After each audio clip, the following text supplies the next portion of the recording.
አቤቱ ቅጣኝ፣ ነገር ግን አታዋርደኝ ይላል እና እግዚአብሔር ይቀጣል።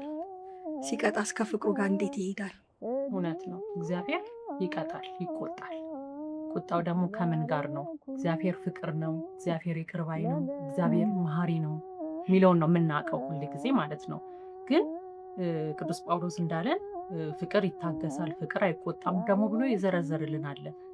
ሁለቱ ስናያቸው በጣም የተቃረኑ ነገሮች ይመስላል። ግን የእግዚአብሔር ቁጣው ከፍቅር ነው እና እንዲሁም ይላል ፍቅር ይቆጣል ወይ ይቅር ባይስ ይቀጣል ወይ ይላል። እግዚአብሔር ይቆጣልም ይቀጣል።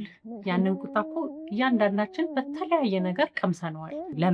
ለምንድን ነው የሚቆጣው የሚለው የእግዚአብሔርን ቁጣ ግን ስናየውና ወደ ቁጣው ደግሞ ስንሄድ ለምንድን ነው እግዚአብሔር የሚቆጣው ብለን ወደ ህይወታችን ስናየው የመጣንበትን መንገድ ስናየው እግዚአብሔር የሚቆጣው እኛን ለማስተካከል ነው። ከፍቅሩ ከስስቱ እኛን ከመጠበቅ የተነሳ የአባትነት ፍቅሩ ነው ያንን የሚያስደርገው።